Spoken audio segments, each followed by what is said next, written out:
Well, they were once rivals in the Southwest Conference, then the Conference USA, and now the Big 12. Tonight we are set for the first conference matchup at Schrader Park between the TCU Horned Frogs and the Houston Cougars. Great to be here with you again, everybody. Look at that. It stopped raining after torrential downpours today in Houston. We are ready for baseball. Franco to left. Down for a base hit. Stroh-Snyder getting the wave. Cox with a relay. And the money out at the plate. 2-1. Lugo goes the other way. A fair ball. Lugo digging for two. Jimenez will get the wave. Throw goes to third, up the line. It's an RBI triple for Aaron Lugo. That was absolutely what they were looking for from Tommy Lepore. He has really stabilized his TCU rotation after an injury to preseason All-American, preseason All-Big 12 selection Ben Abelt, who had some Tommy John surgery prior to the season starting. Malachi Lott leads it off against the lefty. Sloan, as you saw on your screen, from California. Been an important part of this TCU bullpen. Pitched to just a 1.07 ERA. 1-1 on Malachi Lott. Yeah, Big 12 play. This is his third appearance. He has one save in league play and a 1.12 mark.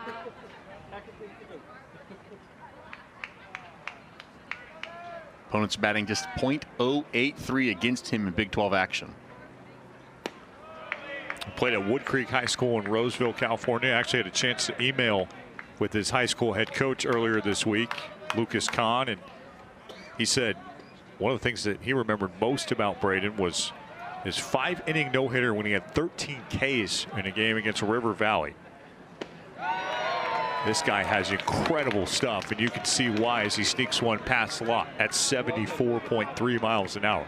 Yeah, this is a big change of pace, not just for the sidearming lefty that he is in place of Lepore, but you look at that sidearm motion, that sweeping breaking ball. Went right back to it and very quickly delivers strikeout number one.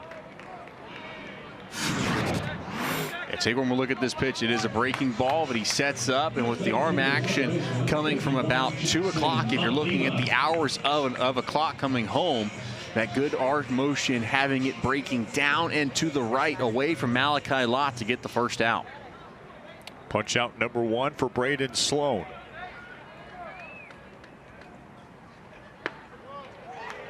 A miss to Jackson Lalima. Sloan last worked against Texas Tech. Went 4 innings, allowed an earned run, and struck out 4 in relief.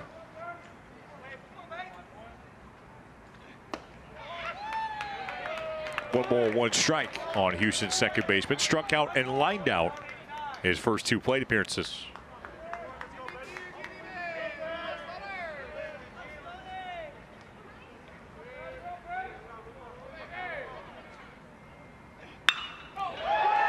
Through the box in center, and a clean base hit for Jackson Lalima. That had to have felt good. Yeah, to break through and get your first hit of the game, and that one right there, shooting a 1-1 fastball right back up the middle the way he did. Sloan just barely able to get out of the way of it as it was scorched right back at him. Yeah, you can tell that jarred Braden Sloan a little bit. One had some velocity coming off the bat. Tyler Cox, the Houston shortstop, digs in. 1 for 2 today. Singled back in the 5th, flew out in the 3rd.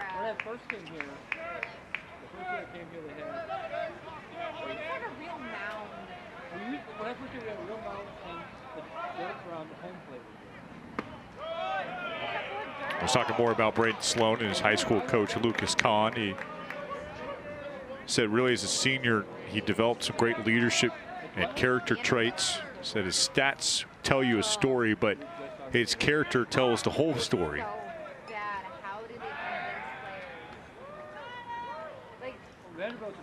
He shared a funny story about Braden and said when they were coming back from a playoff game when he was a senior, you know, the mood was kind of dead. They weren't quite as happy as coach would have anticipated. And Braden took it upon himself to start singing "Ain't No Mountain High Enough" and get the whole team involved. And coach said after that it was a bus ride that he'll never forget. The best bus ride of his coaching career, all started by this man on the mound, Braden Sloan. Big time personality, big time arm, and a 3-1 hole to Tyler Cox.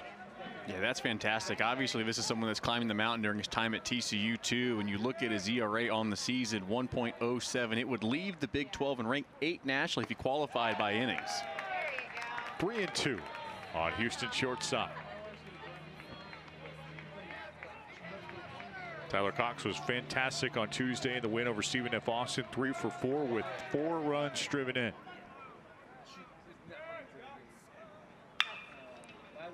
Grounder to short. I'll play at second.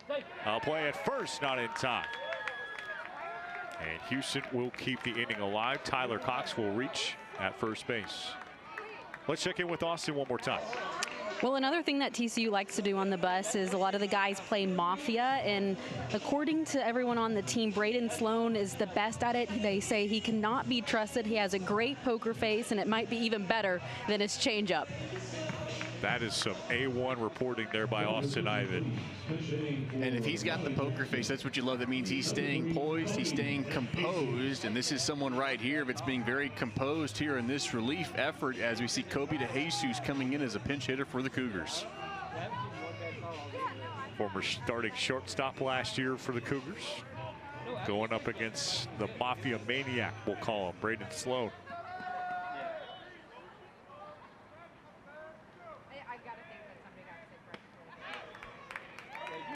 0-1 on Kobe DeJesus. Right around this time last year was when he really broke into the Houston lineup. Had a player walk away from the team after a couple months into the season, and Houston never looked back. DeJesus took over and helped the Cougars get back within 3 games of 500 toward the end of the year. Yeah, took over that shortstop role on March 23rd and was the spark atop the Cougar lineup needed over those last few weeks. Down the line and fair. Cox with speed. He's around third. DeJesus digging for 2. A play at the plate. Not in time. A go-ahead double from Kobe DeJesus in Houston. And the excitement at second, the excitement in front of that third base dugout, going back into the top steps for the Cougars. A big 1-1 double down that right field line. Take one more look at this pitch. He takes it right past the diving glove of Green, and it rolls all the way down. And Cox, who reached on the fielder's choice, off to the races as he's hustling home to give them back a 3-2 edge. Cougs on top for the second time tonight, and just like back in the 3rd inning, it comes on a 2-out double. So Trey Broussard looking to extend the scoring threat.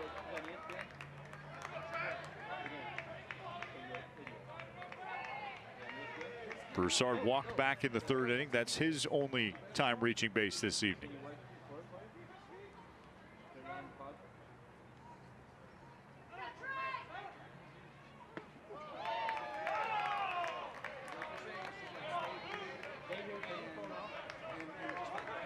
Oh, 2.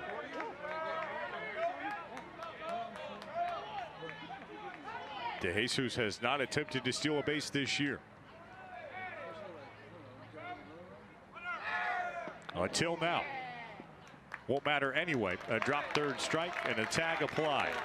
But the damage is done. How about Kobe DeJesus? The underdog story continues. Comes in the game in a big spot and delivers in the pinch hit situation. Houston by 1. We're off to the 8th.